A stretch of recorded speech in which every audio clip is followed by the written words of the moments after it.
Hello guys, कैसे हैं आप सब। आशा करता हूं आप सब सेफ होंगे। जैसा कि मैंने आपको लास्ट वीडियो में बताया था कि मैं आप लोगों के लिए चैप्टर थर्ड एनसीईआरटी का मैथ्स का जो आपका चैप्टर थर्ड है, pair of linear equation in two variables start करने जा रहा हूं। आई होप आपने मेरी लास्ट वीडियोस को अच्छे से एंजॉय किया होगा, समझा होगा। आज हम चैप्टर 3 स्टार्ट करने वाले हैं, जिसके अंदर हम पढ़ेंगे कि लीनियर इक्वेशंस क्या होती हैं, लीनियर इक्वेशंस कितने टाइप की होती हैं और उसे किस तरीके से सॉल्व किया जाता है। चलिए वीडियो की तरफ चलते हैं।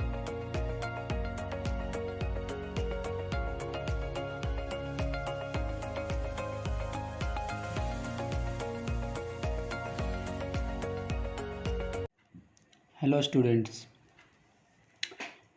आज हम चैप्टर 3 स्टार्ट कर रहे हैं। चैप्टर 3 स्टार्ट कर रहे हैं, जो कि किससे है, pair of linear equation, pair of linear equation in two variable. किससे है, pair of linear equation in two variable. देखिए इसमें जो है, जैसा कि चैप्टर का नेम है, pair of linear equation in two variable, उसके अकॉर्डिंग अगर हम देखें तो सबसे पहले व्हाट इज इक्वेशन, तो हम लिखेंगे यहाँ पे व्हाट इज इक्वेशन, कि इक्वेशन क्या है। ओके, तो सबसे पहले एक कॉम्बिनेशन ऑफ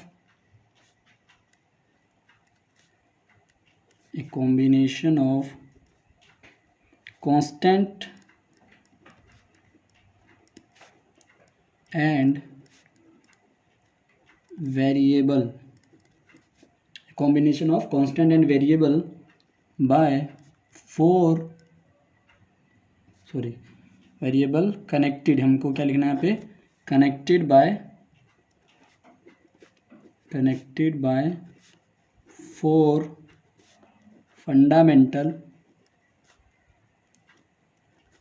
फंडामेंटल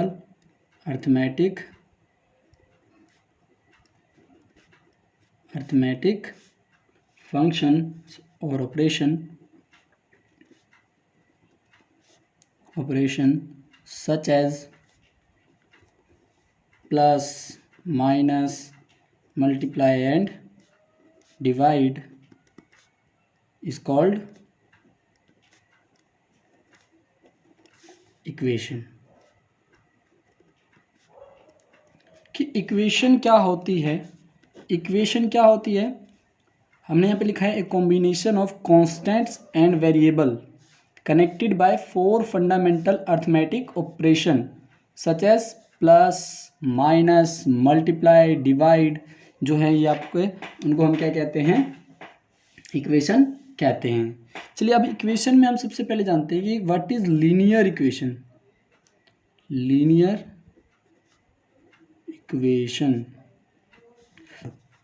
इक्वेशन क्या होती है।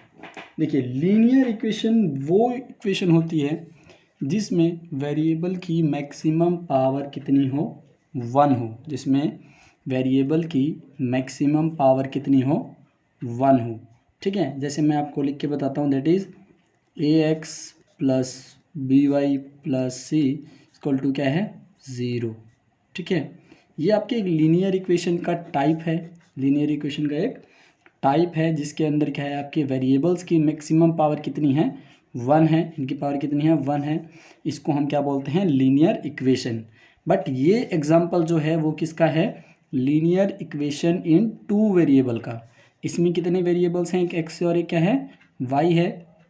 तो ये जो आपका एग्जांपल है ये किस चीज़ का है, linear equation in two variable का।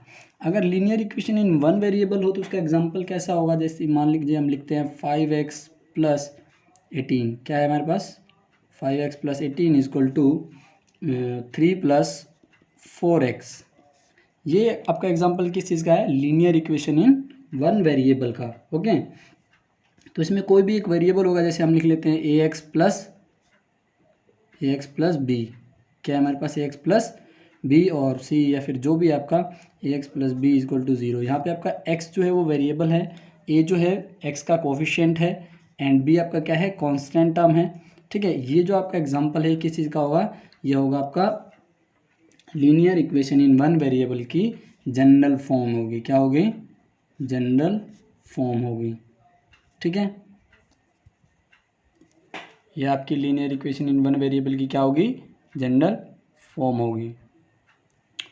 चलिए आगे देखते हैं। अब हमारे पास है जनरल फॉर्म हमारे पास है लीनियर इक्वेशन इन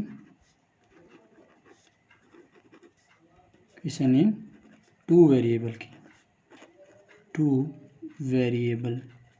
ठीक है, general form of linear equation in two variable. अभी जैसे मैंने आपको एग्जांपल बताया था, इसका एग्जांपल क्या होगा, that is a x plus b y plus c equal to zero. इसमें आपके क्या होंगे, दो वेरिएबल होंगे, एक एक्स होगा, एक क्या होगा, वाई होगा। यहाँ पे आपका ए जो है वो कोफिशिएंट ऑफ एक्स है, बी है कोफिशिएंट ऑफ वाई है, एंड सी है हमारे पास कांस्टेंट टर्म है। तो इस टाइप का जो आपकी इक्वेशन होगी वो किसकी होगी, general form of linear equation in two variable. इसका एग्जांपल अगर हम देखें तो कैसा हो सकता है, 3x minus 7y plus 4 equal to zero, या कुछ भी हो सकता है 2x plus 3y plus 8 equal to zero. ये इसकी जो होंगे वो क्या होंगे, इसके एग्जांपल होंगे linear equation in two variable की। ओके, चलते हैं। अब हमें समझना है, जो हमारा चैप्टर का नेम है, pair of linear equation in two variable. क्या है, pair of linear equation in two variable. Pair का मतलब क्या होता है, पेयर मीन्स कोई भी चीज़ दो है, मतलब अब हमारे पास दो लीनियर इक्वेशन होंगी तो उसकी जनरल फॉर्म कैसी होगी। पहली इक्वेशन जो होगी आपकी होगी a1x plus b1y and plus c1 equal to zero. दूसरी क्या होगी आपकी a2x plus b2y plus c2 equal to zero. ये आपकी क्या होगी, सेकेंड इक्वेशन होगी। a1x plus b1y plus c1 equal to zero, ये आपका क्या होगा, फर्स्ट इक्वेशन होगी। And a2x plus b2y plus c2 क्या होगी, आपकी सेकेंड इक्वेशन होगी। ओके, चलिए आगे चलते हैं। उसके बाद है हमारे पास कि सॉल्यूशन जो होगा आपका, solution of linear equation in two variable. Solution आपके कितने टाइप के हो सकते हैं linear equation in two variable के, दो तरीके से हम इसका सॉल्यूशन कर सकते हैं। पहला एल्जेब्रिक मेथड है। क्या है, एल्जेब्रिक मेथड।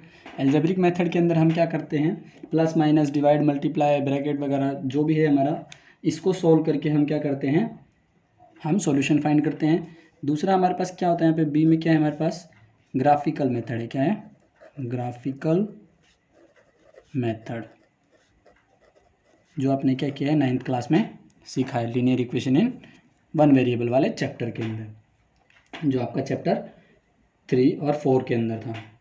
ओके, चलिए अब हम सबसे पहले जाते हैं ग्राफिकल मेथड जो होता है हमारे पास वो क्या होता है। ठीक है, ग्राफिकल रिप्रेजेंटेशन हम लिखेंगे, क्या लिखेंगे, ग्राफिकल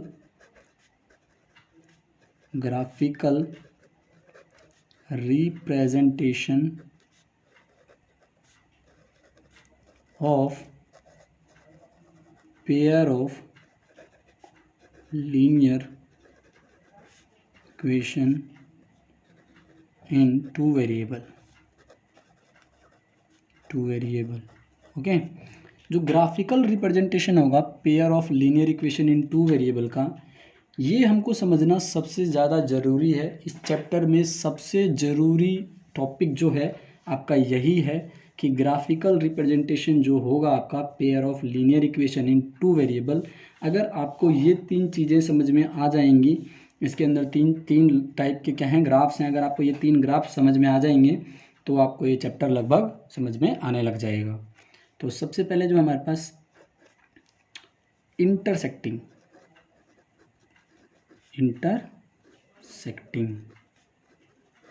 ठीक है, इंटरसेक्टिंग ग्राफ। देखिए ये हमारा कार्टेशियन प्लेन है, ये हमारे पास x होता है, ये y होता है, ये -y और ये -x, ये 0 0 हमारे पास क्या होता है यहाँ पे ओरिजिन होता है। ओके, अगर किसी लाइन, एक लाइन है, हमारे पास 2 लीनियर इक्वेशन है, that is a1x plus b1y and plus c1 equal to 0।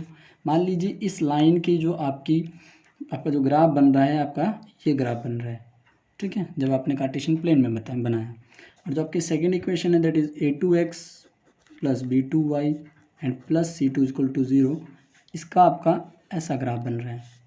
Okay, अगर ये दोनों लाइन की इक्वेशन जब आप ग्राफ पे ड्रॉ करते हैं और अगर वो ग्राफ एक दूसरे को क्या करता है, डिस्टिंक्ट पॉइंट पे क्या करता है, कट करता है, मान लीजिए पॉइंट P है, इस पॉइंट पे क्या करता है, अगर कट करता है तो इस टाइप का जो आपका ग्राफ होगा वो क्या कहलाता है, इंटरसेक्टिंग लाइंस वाला ग्राफ कहलाता है। ठीक है, यहाँ पे आपका क्या होगा, इंटरसेक्टिंग लाइंस होंगी, इसका ग्राफ आपका इस टाइप से बनेगा जहाँ पे दोनों लाइंस एक दूसरे को क्या कर रही होंगी, एक पॉइंट पे कट कर रही होंगी। ओके, चलिए इसका जो सेकंड है, सेकंड समझते हैं। सेकंड में हमारे पास क्या है, ये हमारा यहाँ पे एक कार्टेशियन प्लेन हमने बनाया, सेम यहाँ हमारा x है, ये हमारा y है, ये -y है, ये -x है एंड ये 0 0 है। अगर आपकी फर्स्ट इक्वेशन जो है a1x plus b1y plus c1 equal to 0 है और आपका a2x plus b2y plus c2 जो है वो 0 है, अगर इन दोनों लाइन का ग्राफ, अगर आपका कार्टेशियन प्लेन पे पैरेलल बनता है, क्या बनता है, पैरेलल, अगर एक दूसरे की क्या होता है, पैरेलल, तो इसको हम क्या बोलते हैं, पैरेलल लाइंस। क्या बोलते हैं, पैरेलल लाइंस बोलते हैं। ओके, चलिए ये 2 हो गए आपके, समझ में आ गया। एक तो हमारा क्या होता है, इंटरसेक्टिंग लाइंस, दूसरा क्या होता है हमारे पास, पैरेलल लाइंस। इस टाइप का आपका क्या हो सकता है, ग्राफ बन सकता है pair of linear equation in 2 variable का। थर्ड जो हमारे पास, हम थर्ड देखते हैं। थर्ड में हमारे पास है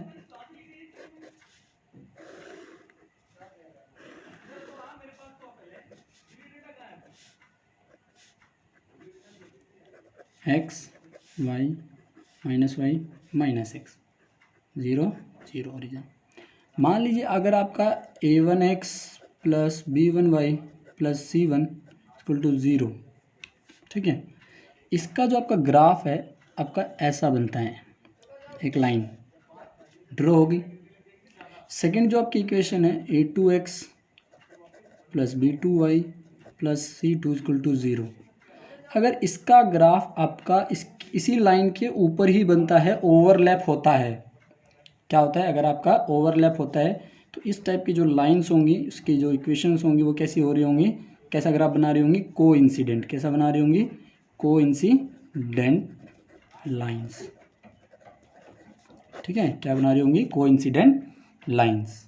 ठीक है, समझ में आ गया आपको। चलिए इसके बाद जो हमारे पास है, जो सबसे इम्पोर्टेंट टॉपिक है सेकंड वाला, ये क्या है, देखिए हमारे पास जो लाइन ऑफ इक्वेशन है, हमारे पास pair of linear equation in 2 variable, वो है हमारे पास a1x plus b1y plus c1 equal to 0 and a2x plus b2y plus c2 equal to 0। हमारे पास ये 2 इक्वेशन है। इससे आज हम ये सीखेंगे कि हमें कैसे पता चलेगा बिना ग्राफ बनाए, ठीक है, कि कौन सी pair of linear equation intersecting है, कौन सी कोइंसिडेंट है और कौन सी पैरेलल है। तो उसके लिए हम यहाँ पे क्या करेंगे, रेशियो कंपेयर करेंगे। ठीक है, क्या करेंगे, रेशियो कंपेयर करेंगे। तो हम सबसे पहले यहाँ पे क्या करेंगे, हम लिखेंगे कंपेयर द रेशियो, हम यहाँ पे क्या करेंगे, रेशियो कंपेयर करेंगे। Okay, first. सेकंड हम यहाँ पे क्या लिखेंगे, ग्राफिकल रिप्रेजेंटेशन। क्या लिखेंगे, रिप्रेजेंटेशन कैसा होगा उसका। थर्ड हम यहाँ लिखेंगे उसका एल्जेब्रिक इंटरप्रिटेशन कैसा होगा, वो हम क्या लिखेंगे, यहाँ लिखेंगे। और फोर्थ में हम क्या लिखेंगे, उसकी कंसिस्टेंसी। क्या लिखेंगे, कंसिस्टेंसी, उसकी कंसिस्टेंसी कैसी होगी। ठीक है, चलिए हम इसको यहाँ पे रेशियो को कंपेयर करके देखते हैं। किस चीज़ का रेशियो कंपेयर करना है हमको, वेरिएबल्स और कांस्टेंट जो है, वेरिएबल के आगे जो हमारे क्या लगे हुए हैं, A1 जो हमारे कोफिशिएंट हैं, कोफिशिएंट्स एंड कांस्टेंट टर्म्स का हम क्या करेंगे, यहाँ पे रेशियो कंपेयर करेंगे। सबसे फर्स्ट जो है हमारे पास, अगर आपका A1 अपॉन में A2, ठीक है, A1 अपॉन A2 का जो रेशियो है आपका not equal to B1 upon B2 के इक्वल होता है। अगर आपका A1 अपॉन A2 का जो रेशियो है वो अगर B1 अपॉन B2 के इक्वल होता है, तो इस टाइप का जो आपकी लाइन होंगी, pairs of linear equation in two variable, उसका जो ग्राफिकल रिप्रेजेंटेशन होगा वो कैसा होगा, इंटरसेक्टिंग होगा। कैसा होगा, इंटरसेक्टिंग होगा। ठीक है, फर्स्ट वाला जो आपका वहाँ पे होगा, जो मैंने आपका फर्स्ट ग्राफ में बताया था, दैट इज, ठीक है, ये आपका क्या होगा, इंटरसेक्टिंग। कब, जब आपका A1 अपॉन A2, ठीक है, जब आपका A1 upon A2 is not equal to B1 upon B2 होगा। ये चीज़ होगी जब आपके, तो वहाँ पे क्या होगा, पेयर ऑफ लीनियर इक्वेशन जो होगा वो उसका ग्राफिकल रिप्रेजेंटेशन कैसा होगा, इंटरसेक्टिंग होगा। ठीक है, चलिए इसका एल्जेब्रिक इंटरप्रिटेशन कैसा होगा। देखिए, जब इंटरसेक्टिंग होता है, ठीक है, जब लाइन क्या होती है, इंटरसेक्टिंग होती है, ठीक है, इस तरीके से जब लाइन होती है, ऐसे एक दूसरे को क्या कर रही होती है, ऐसे कट कर रही होती है, तो एक यूनिक पॉइंट पे क्या करती है, एक फिक्स पॉइंट पे कट करती है। तो उसके एल्जेब्रिक इंटरप्रिटेशन में हमें क्या लिखना है, अगर वो एक पॉइंट पे कट कर रही है तो उसके सॉल्यूशन भी कितने होंगे, एक ही होंगे। तो हम यहाँ पे क्या लिखेंगे, यूनिक सॉल्यूशन। क्या लिखेंगे, यूनिक सॉल्यूशन। ठीक है, उसका एक ही सॉल्यूशन होगा, वो भी क्या होगा, बिल्कुल यूनिक होगा, यूनिक सॉल्यूशन होगा। ओके, ठीक है, इस टाइप के पेयर ऑफ लीनियर इक्वेशन की जो कंसिस्टेंसी होगी वो क्या होगा, कंसिस्टेंट होगा। क्या होगा, कंसिस्टेंस होगा, कंसिस्टेंट। ठीक है, the pair of linear equations are consistent. Okay, चलिए सेकंड में हमें जो समझना है, हमने सेकंड ग्राफ पढ़ा था पैरेलल लाइंस का। जब आपका A1 upon A2 equal to B1 upon B2 हो and not equal to C1 upon C2 हो, ठीक है, अगर आपकी ये कंडीशन बनती है तो आपका वहाँ पे जो पेयर ऑफ लीनियर इक्वेशन होगा इन टू वेरिएबल्स, ठीक है, वहाँ पे वो आपका कैसा होगा, पैरेलल लाइंस बना रहा होगा। कैसा बना रहा होगा, पैरेलल लाइंस बना रहा होगा, पैरेलल लाइन बनाएगा। और जब भी कोई लाइन, दो लाइन ऐसे पैरेलल होती हैं, जब भी कोई दो लाइन ऐसे पैरेलल होती हैं तो वो एक भी पॉइंट पे टच नहीं करती है। और अगर वो एक भी पॉइंट पे टच नहीं करेगी तो उसका कोई भी सॉल्यूशन नहीं होगा। तो यहाँ पे हम क्या लिखेंगे, एल्जेब्रिक इंटरप्रिटेशन में नो सॉल्यूशन, कोई भी सॉल्यूशन नहीं होगा। और इस टाइप का जो आपका पेयर ऑफ लीनियर इक्वेशन होगा वो कैसा होगा, इनकंसिस्टेंट होगा। कैसा होगा, इनकंसिस्टेंट होगा। ठीक है, ये कैसा होगा, इनकंसिस्टेंट। ओके, थर्ड जो आपकी कंडीशन बनती है, ठीक है, थर्ड आपकी कौन सी है, कोइंसिडेंट की है। तो कोइंसिडेंट की कंडीशन कब होगी, जब आपका क्या होगा, देखते हैं, जब A1 upon A2 is equal to B1 upon B2 हो जाए और equal to C1 upon C2 हो जाए। ये तीनों आपस में क्या हो जाए, इनका रेशियो अगर इक्वल हो जाए तो इस टाइप का जो पेयर ऑफ लीनियर इक्वेशन है उसका जो ग्राफिकल रिप्रेजेंटेशन है वो कैसा होगा, कोइंसिडेंट होगा। कैसा होगा, कोइंसिडेंट। ठीक है, ओके। और अगर कोई दो लाइंस अगर एक ही दूसरे के ऊपर ओवरलैप करती है, अगर कोई दो लाइन एक दूसरे के ऊपर ओवरलैप करती है तो वो हर एक पॉइंट पे एक दूसरे से क्या करती है, टच करती है। इसका मतलब इसके सॉल्यूशन भी कितने होंगे, इनफाइनेटली मैनी सॉल्यूशन होंगे। कितने होंगे, इनफाइनेटली मैनी सॉल्यूशन होंगे, ठीक है। और इसकी जो कंसिस्टेंसी होगी वो क्या होगी, ये कंसिस्टेंट होगा, क्या होगा, कंसिस्टेंट होगा, बट डिपेंडेंट होगा, dependent on pair of linear equation. Dependent होगा बट क्या होगा, सॉरी, इनकंसिस्टेंट होगा but dependent on pair of linear equation होगा, ठीक है। चलिए अब हम इसके क्या करते हैं, कुछ एग्जांपल्स समझ लेते हैं। इसके एग्जांपल किस तरीके से हैं। पहला, मान लीजिए हमारे पास पहले जो यहाँ पे क्या है, एक एग्जांपल है, दैट इज़ 2x + 3y, ठीक है, +5 = क्या है, 0 है, ओके। और सेकंड क्या है, 4x + 7y +9 = क्या है, 0 है, ओके। यहाँ पे देखते हैं हम, हमारे पास है 2/4, 3/7 और 5/9। ये A1/A2 है 2/4, B1/B2 है 3/7 और C1/C2 है 5/9, ठीक है। तो 2/4 इज नॉट इक्वल टू 3/7, ठीक है। तो यहाँ पे हमारे पास A1/A2 is not equal to B1/B2 आ गया। तो इस टाइप के जो पेयर ऑफ लीनियर इक्वेशन होंगे वो कैसे होंगे, इंटरसेक्टिंग होंगे। और अगर वो इंटरसेक्टिंग होंगे तो वो एक पॉइंट पे टच कर रहे होंगे, तो उनके सॉल्यूशन कितने होंगे, यूनिक सॉल्यूशन। कैसा होगा उसका, यूनिक सॉल्यूशन होगा, और वो क्या होगा, कंसिस्टेंट होगा, ओके। चलिए सेकंड और थर्ड एग्जांपल समझते हैं।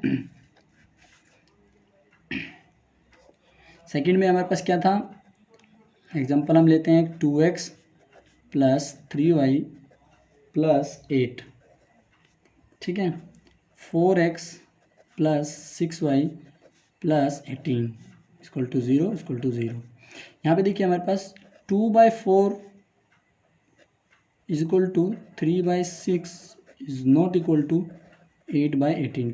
क्यों नहीं है, ये होगा हमारे पास 1/2, ये भी होगा हमारे पास 1/2, एंड ये क्या होगा, 2 4 8 and 2 9 18 is not equal to 4/9। तो इस टाइप के पेयर ऑफ लीनियर इक्वेशन का जो सिस्टम होगा वो कैसा होगा, पैरेलल होगा। कैसा होगा, पैरेलल। जब आपका क्या है, A1/A2 = B1/B2 is not equal to आपका C1/C2 है, ठीक है। तो यहाँ पे आपका pair of linear equation in 2 variable जो होगा वो क्या होगा, आपका यहाँ पे पैरेलल होगा, ठीक है। और पैरेलल होगा तो ये कैसा होगा, इसके नो सॉल्यूशन होंगे और ये क्या होगा, इनकंसिस्टेंट होगा, ठीक है। थर्ड समझते हैं, ठीक है। यहाँ पे हमारे पास थर्ड जो है, that is 2x + 3y + 8 = 0, 4x + 6y + 16 = 0। यहाँ पे 2/4, 3/6 एंड 8/16 ये बहुत इक्वल हैं, सॉरी जी हाँ, ये नहीं आएगा। तो 1/2 = 1/2 क्या है आपका, 1/2 आ रहा है। तीनों रेशियो क्या आ रहे हैं, इक्वल आ रहे हैं। मतलब इस टाइप के जो पेयर ऑफ लीनियर इक्वेशन होंगे वो कैसे होंगी, कोइंसिडेंट, बिल्कुल एक दूसरे के ऊपर क्या कर रही होंगी, ओवरलैप। और अगर ये ओवरलैप कर रही होंगी तो इनके क्या होंगे, हर एक पॉइंट पे टच कर रहे होंगे। मतलब क्या है, इसके इनफाइनेटली मैनी सॉल्यूशन होगा, और ये क्या होगा, कंसिस्टेंट होगा but dependent on pair of linear equation होगा, ठीक है। आप लोगों को यहाँ तक समझ में आया। चलिए, ये तो हमारा इस चैप्टर का ओवरव्यू था, या फिर रिव्यू कह सकते हैं, आपका इस चैप्टर का रिव्यू था, जिसके अंदर हमने ये देखा कि हमें इस चैप्टर में क्या क्या चीज़ों के बारे में पढ़ना है, किन किन चीज़ों के बारे में पढ़ना है। तो कल से हम इसके नेक्स्ट वीडियो में हम आपको एक्सरसाइज 3.1 एंड 3.2 पूरा आपको कवर करवाएंगे कि हमको किस तरीके से क्वेश्चंस आएंगे एक्सरसाइज 3.1 में एंड 3.2 के अंदर। तो इस नेक्स्ट वीडियो के अंदर हम उसके बारे में जानेंगे। तब तक के लिए धन्यवाद। और जिन्होंने मेरा चैनल अभी तक लाइक नहीं किया है वो प्लीज़ मेरा चैनल लाइक कर लीजिए और लाइक के बटन को प्रेस कर दीजिए और सब्सक्राइब कर लीजिए। Thank you.